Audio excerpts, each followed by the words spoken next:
you have the same tattoo as me. Mist clung to the hospital windows when a little girl's voice shattered the Vampire King's world. "Why do we have the same tattoo?" she asked, tiny, innocent, unaware that her question resurrected a past he'd mourned, a child he'd buried, and a destiny that would break every rule of the immortal world. Welcome back, my beautiful family and friends. If you're hooked in and you're ready to enjoy this story, click subscribe and let me know in the comments where you're watching from, because tomorrow I will be giving you another story just as interesting as this one, and you don't want to miss it. Now, let us begin. Portland always woke slowly, as though it feared disturbing the gentle fog that curled over rooftops and softened the edges of the waking world. That morning, the mist pressed against the glass panes of Hawthorne General Hospital, where fluorescent lights hummed and sleepy nurses shuffled through the final hour of the night shift. Dr. Amelia Hart was one of those nurses, steady hands, calm voice, honey blonde hair tied into a messy bun that had survived 18 grueling hours.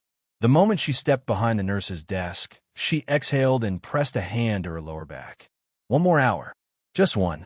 Her eyes drifted, as they often did, to the small waiting area at the edge of the lobby. There, curled on a padded chair, was the single bright spot in her weary life. Her 6-year-old daughter, Ella Grace Monroe. Ella wasn't like other children. She didn't make noise for the sake of noise, didn't fidget restlessly or complain. She watched the world as if it was a story only she could read, each detail precious. Curly brown hair fell around her heart-shaped face as she leaned over her coloring book, tongue poking slightly from the corner of her mouth. Amelia smiled. She still couldn't believe she got to call this child hers. 2 years earlier, Ella had been found outside a fire station, wrapped in a wool blanket with a birthmark so unusual the doctors debated whether it even was a birthmark. A crescent moon wrapped in thorns, delicate yet sharp, like a warning woven into beauty. Amelia never cared where the girl came from. She only cared where she was going now. "Morning, Dr. Hart," one of the nurses murmured as she walked by. "Morning," Amelia replied, rubbing her tired eyes. But the morning didn't feel normal. The air felt thicker, colder, like the building itself was holding its breath. A strange prickling sensation crawled across the back of her neck. She dismissed it. She was exhausted. She always felt strange at the end of a double shift. A few feet away, the automatic doors slid open with a soft hiss. Ella's head lifted. A man stepped inside, though man felt too small a word for him. He was tall, draped in dark clothes that fell around him like shadows. His skin was pale, so pale it seemed carved from ice. His long white hair was tied neatly behind him, glowing in contrast to the dim lobby lights. He didn't just walk. He glided, with the quiet certainty of someone who knew the world would always move for him. Ella's coloring pencil slipped from her fingers. She stared, not fearfully, but with an odd sense of recognition. The man passed through the lobby, a silent storm wrapped in human form. The air dimmed around him, as though light bowed respectfully out of his way. King Alistair Voss had been called many things in his long immortal life. Ruler, executioner, protector, tyrant. But no title carried as much weight as the one he had lost 6 years ago. Father. 6 years without the child who had carried his mark. 6 years of searching across continents. 6 years of mourning a daughter whose body had never been found. Every step he took into the hospital was meant to be routine. His visit was discreet, his identity hidden from human eyes. He was simply Alistair Voss, CEO, here under the guise of reviewing hospital security, one of the many human institutions his clan quietly protected. But then it happened. A pull, a tug deep in his chest, aching and ancient. His wrist burned beneath his glove. The mark, the royal mark every king bore, thrummed like a living flame. Impossible. Impossible. His breath stalled. He turned, almost unwillingly, following the pull. And then he saw her, a small girl standing beside a waiting room chair. Curly brown hair, wide eyes, a soft, gentle face, and on her tiny wrist, the mark, his mark. His world split open. The child he thought dead, the child stolen from his arms. The child whose absence had hollowed him out until he was nothing but wrath and cold steel, was standing less than 10 feet away. Motion slow, breath unsteady, he approached. Ella tilted her head, studying him with curiosity far too calm for a stranger so striking. Amelia noticed her daughter standing and frowned, hurrying from behind the nurse's desk. But she wasn't fast enough. Ella pointed at the man's wrist, then at her own. "Excuse me, sir." Her voice was sweet, innocent, carrying across the lobby like a spell that froze time. "Why we have the same tattoo?" Alistair's feet stopped moving. His world stopped spinning. Slowly, as though afraid she would vanish if he moved too quickly, he dropped to one knee before her. Amelia froze mid-stride. This intimidating man, this powerful presence. He knelt, not like a stranger greeting a child, like a king bowing to royalty. His gloved hand trembled as he removed the leather barrier hiding the mark. The crescent moon entwined with thorns shimmered faintly on his wrist, as though responding to the child in front of him. Ella raised her wrist beside his. The marks were identical, not similar, not coincidental. Identical. Alistair's breath cracked. His eyes, cold, silver, ancient, gleamed with a mixture of disbelief and the deepest grief Amelia had ever seen on a human face. But this wasn't a human, not even close. Because little one, his voice was barely a whisper, hoarse with emotion. "It means you belong to my family." Ella blinked. "Your family? But I don't know you." Something inside him shattered. Amelia finally reached them, her pulse pounding so loudly she felt it in her teeth. "Sir, is there a problem?" she asked, voice tight, protective. Alistair looked up at her, and the force of his gaze nearly knocked the breath from her lungs. He wasn't threatening. He wasn't angry. He was broken, hopeful, terrified. "I need to speak with you," he said softly, rising to his full height, a height that made Amelia instinctively take a step back. Privately, her hands instinctively went to Ella's shoulders. "No," she said firmly. "I don't know who you are, but my daughter, she is my daughter." Amelia's mind went blank. Ella frowned. "Mommy? What does he mean?" Amelia swallowed hard, heart racing. "Sweetheart, stay behind me." Alistair's eyes flicked from Amelia to Ella, then back again, emotions warring across his pale face. "Please," he said, voice raw in a way that startled her. "Let me explain. I don't think—" But then the elevator dinged, and a doctor stepped out, waving a clipboard. "Mr. Voss? We're ready for your walkthrough now." The name hit Amelia like a lightning bolt. Voss. Voss Security. The mysterious, insanely wealthy company that practically controlled security systems across 3 states. She had seen the name on contracts, on badges, on the side of armored vans. And the CEO was kneeling before her daughter. "I'm not leaving this hospital," Alistair said to the doctor without breaking eye contact with Amelia. "Reschedule." "But, sir—" "Reschedule," he repeated sharply. The doctor backed away. Alistair returned his gaze to Amelia, expression softening. "I know you don't trust me," he said quietly. "You shouldn't." His voice wavered. "But please let me speak with you both. Somewhere private. Somewhere safe. Safe." The word felt strange coming from him, like it didn't belong in his vocabulary. Ella tugged Amelia's sleeve. "Mommy, he has the same tattoo as me." Amelia's heart twisted painfully. She had always wondered about the mark, always felt it was important. But this was too much. She took a slow breath. "Fine," she said carefully. 10 minutes. In the family conference room. Alistair bowed his head slightly, gratitude flickering through his eyes. As they walked, Ella slipped her hand into Amelia's. Amelia squeezed tighter than she meant to. Alistair followed a respectful distance behind, but his presence filled the hallway like thunder. Inside the conference room, Amelia sat on one side of the table with Ella on her lap. Alistair remained standing, unable or unwilling to sit. He removed his glove again and placed his marked wrist on the table. Ella instinctively placed her tiny wrist beside his. The marks glowed faintly. Amelia gasped. Alistair closed his eyes, as if the sight was too much for him to bear. When Ella was found, Amelia said shakily she was alone. wrapped in a blanket. No name, no birth certificate, no trace of parents. Are you saying, she swallowed hard, are you saying you're a father? Alistair lifted his gaze. I am saying she is my blood, he murmured. My heir, my child. Ella tilted her head. But where were you? Why didn't you come get me? Amelia closed her eyes. Such a small question. Such devastating weight. Alistair's lips parted, but no words came. The silence was thick enough to choke on. Finally, he spoke. You were taken from me, he whispered. Ella blinked. Taken? By who? By someone who wanted to destroy me, he said. Someone who knew the mark would only appear on my child. Someone who made me believe you were dead.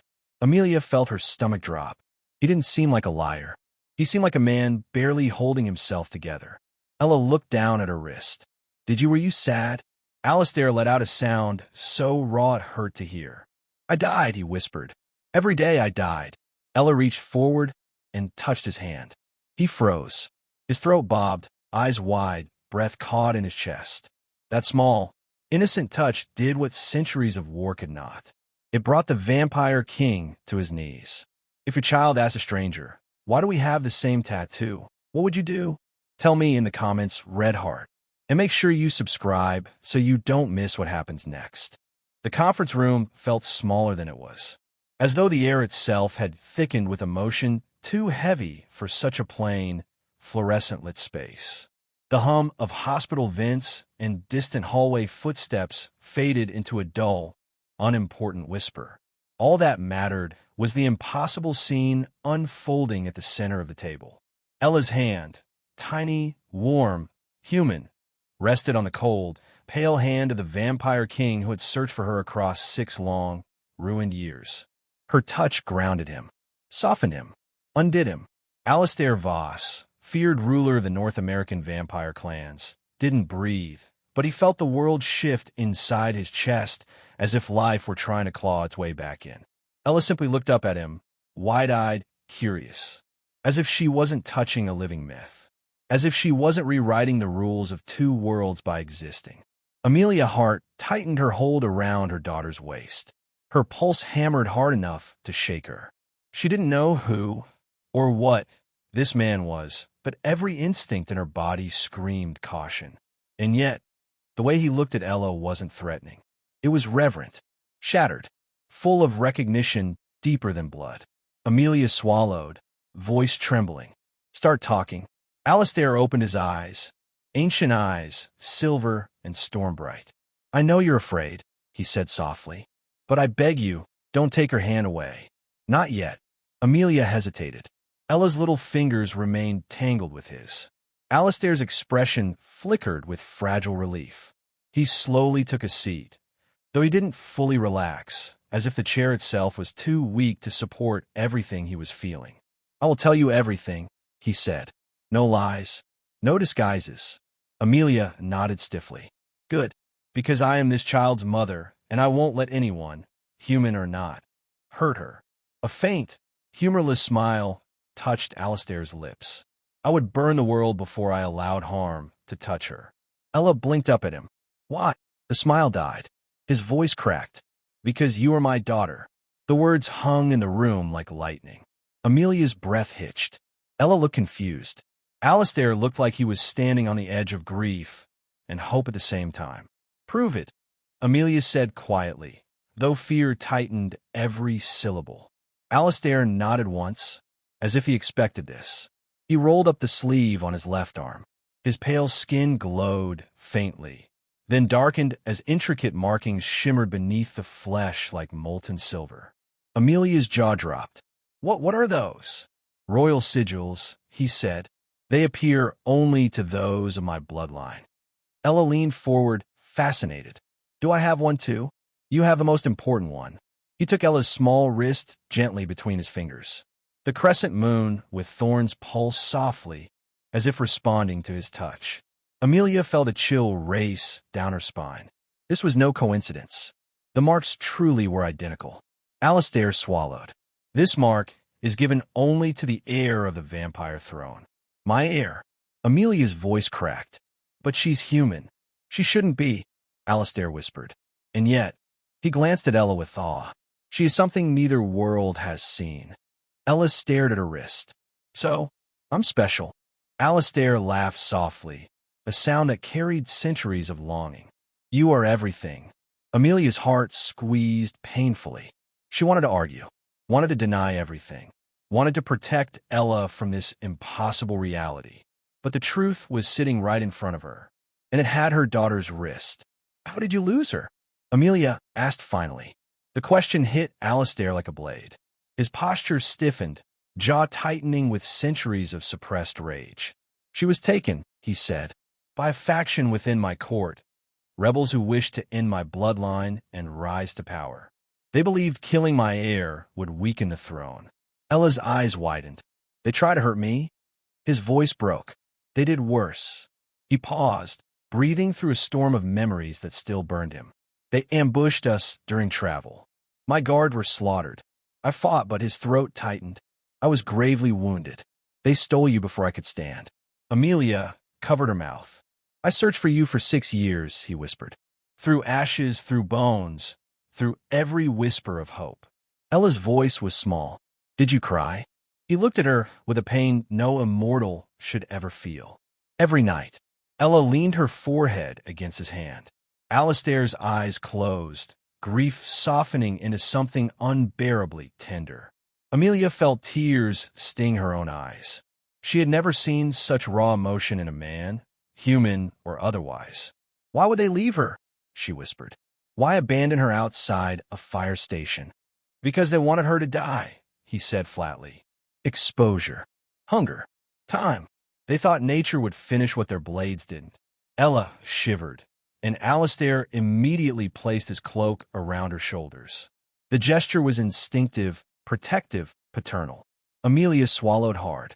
Ella looked so small wrapped in that cloak, and yet, somehow, she looked like she belonged.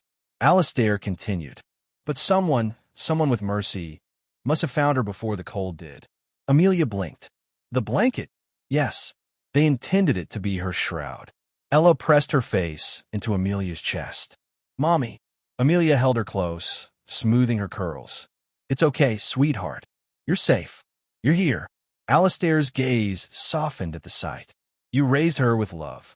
I did. Amelia's voice wavered. I do. He nodded. Then for that, you have my eternal gratitude. His tone was sincere and devastatingly gentle.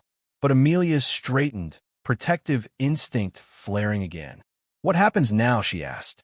Legally, I'm her mother. Emotionally, I'm her mother. I'm not just handing her over. Alistair nodded once. I would never take her. Amelia blinked, stunned. You wouldn't? No, he said simply. She knows you, loves you, trusts you. I will not rip her from the life she understands. Ella peeked up. But you're my daddy. The word seemed to physically strike Alistair. His hand trembled. His lips parted, but no sound came out. Ella tugged his sleeve gently. Are you? His voice finally emerged, hoarse, reverent. Yes, he whispered. I am. Ella nodded thoughtfully. Okay. Amelia blinked. Okay. Ella shrugged. He's nice. His hair is pretty. He looks like the moon. Alistair's breath caught. He bowed his head. She sees me. Amelia pressed a hand to her forehead. I need a minute. Take all you need, he said softly. Ella leaned toward him, touching his wrist again. The mark glowed faintly. Alistair stared at the connection with reverence. She will have questions, he murmured, and she deserves the truth. All of it. Amelia looked up sharply. What truth? Alistair paused, and slowly he revealed his fangs. Subtle, elegant, deadly, beautiful. Amelia gasped, jerking back in her chair. Her heart pounded so loudly it echoed in her ears. Oh my God! Ella was not afraid. She simply tilted her head, fascinated. You have sharp teeth. Alistair smiled faintly. Yes. Can you bite carrots? Not well. Ella giggled. Amelia stared at him, wide-eyed. So it's true. Yes, he said quietly. I am vampire, but I am not here to harm you. Amelia swallowed. My daughter isn't, is she? She is human, Alistair answered. At least for now. Her nature is dormant, untriggered. Triggered by what? Time, emotion, inheritance, destiny. He held Ella's gaze gently. But she is safe. As long as I live, she is safe. Amelia let out a trembling breath. Alistair continued, voice low. There are those who will come for her now. Amelia froze. Why? Because she is heir to the throne. Ella blinked. What's a throne? Alistair smiled softly. A very uncomfortable chair that causes more trouble than it's worth. Ella giggled again. Amelia pressed a hand to her chest. Are you saying we're in danger? Alistair stood slowly, his eyes sharpening with ancient steel. I am saying, he said, that now that I've found her, I will not lose her again. He turned to Ella. My little moon. His voice gentled. You have a kingdom waiting, but you also have a home here, and I will protect both. Ella hugged his arm. Daddy, can we be together? Alistair's eyes glistened. If your mother allows it, I will stay close. I will watch over you both. Amelia swallowed hard. What does that mean? It means, he said, that whether you want me in your lives or not, you now have a vampire king standing guard over your home. Ella beamed. Yay. Amelia rubbed her temples. Oh Lord. Alistair softened. I know this is much. Too much. So I offer you time. Choice. Safety. He looked at Ella with indescribable love. And I offer her my heart. Ella hugged him again, tiny arms wrapping around his cold, dark coat. He froze, then slowly, carefully embraced her back. A father holding his daughter for the first time. A vampire king bowing to a child. A family being born out of loss and fate. And outside the window, the Portland mist pressed closer, as if listening, as if bearing witness. Because the world was about to change. And it would begin with a girl, her mother, and the king who had risen from grief to claim them both. The storm didn't start outside. It started inside Amelia's chest. Her hands shook as Ella slept peacefully on the couch, clutching her elephant plush. The glow of the small crescent tattoo on her wrist pulsed softly, almost like a heartbeat that belonged to two worlds. Lucian stood near the window, silent, tall, and frighteningly still. Pale skin glowing in the lamplight, long white hair cascading over his shoulders. He looked like a ghost pulled from a forgotten legend. But his eyes, those ancient, aching, red eyes, were fixed entirely on the child sleeping on the couch. His daughter. Amelia swallowed hard. You can't just walk in and change everything, she whispered. Lucian didn't look back. I didn't walk in. His voice was quiet, almost fragile. I was pulled. By her. By the mark. By the connection that never should have broken. Amelia pressed a hand over her face. She felt dizzy, overwhelmed, terrified.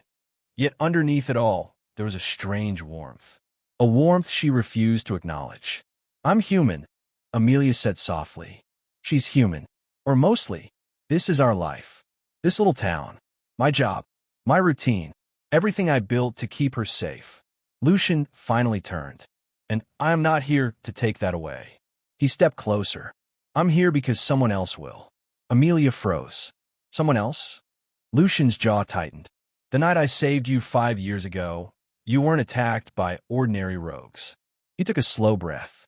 They were exiled soldiers from the fallen courts. They wanted royal blood. My blood. And when they smelled my blood in you, they thought killing you would make me come for them. Amelia felt the world tilt. So they wanted you. No, Lucian shook his head. They wanted anyone carrying my bloodline, including her.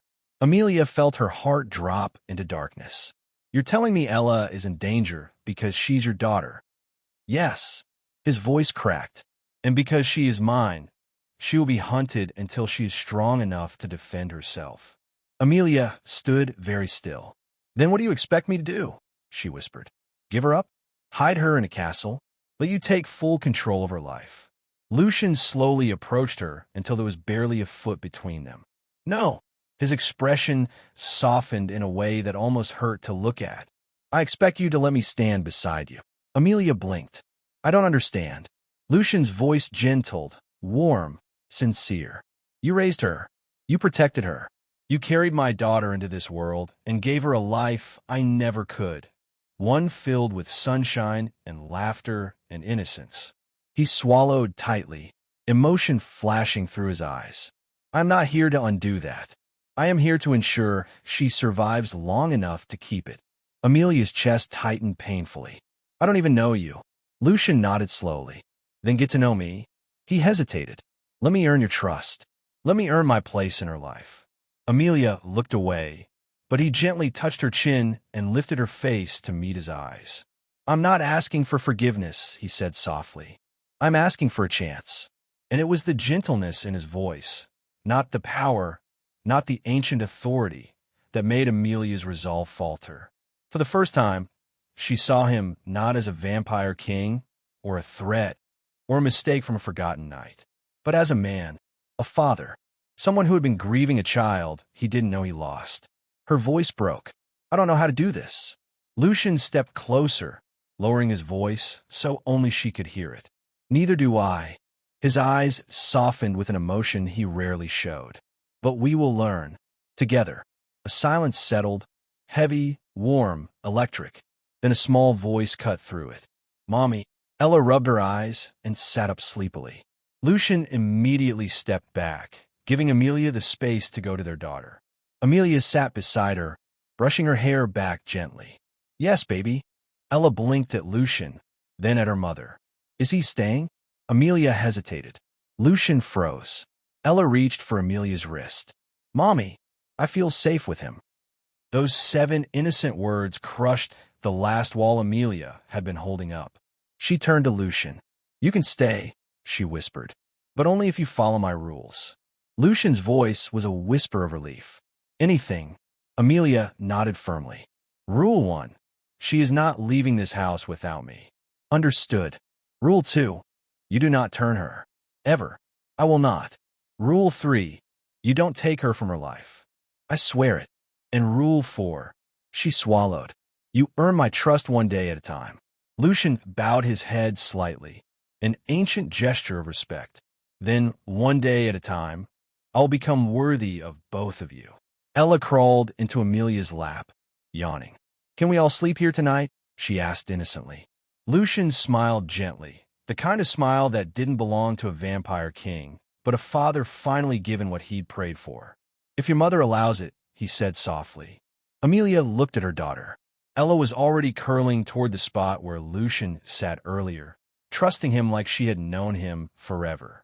Maybe in some mystical way, she had. Amelia exhaled slowly. Fine, she whispered, but you stay on the floor. Lucian chuckled softly. As you command. As Ella drifted back to sleep between them, Lucian looked at Amelia over the small girl's head, eyes full of a silent vow. I will protect her. I will protect you, even if it destroys me. And for the first time since all this began, Amelia didn't feel alone. She felt chosen. By fate. By danger. By a man she didn't yet understand, but couldn't push away. Not anymore. Not now that destiny had marked all 3 of them. Thank you for watching this story to the end.